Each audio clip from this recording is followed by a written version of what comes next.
Indonesia lepas bom di daerah sini, jadi tidak usah kalau lepas bom itu bahaya untuk saya dan orang di sini.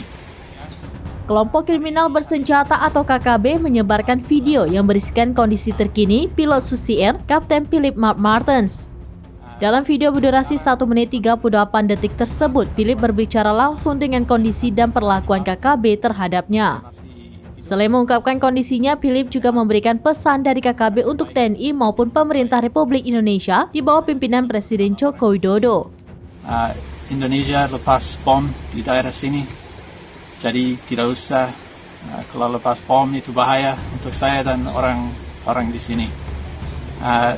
Sekarang hampir 3 bulan dari waktu OPM ditangkap saya di Paro. Saya masih hidup, masih sehat.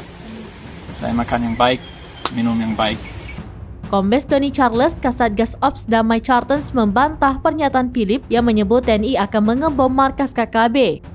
Menurut Doni, informasi tersebut hanya propaganda yang dibuat oleh KKB untuk menyudutkan TNI dan Polri. Untuk diketahui, hampir 3 bulan Kapten Philip disandera oleh KKB Egyanus Kogoya.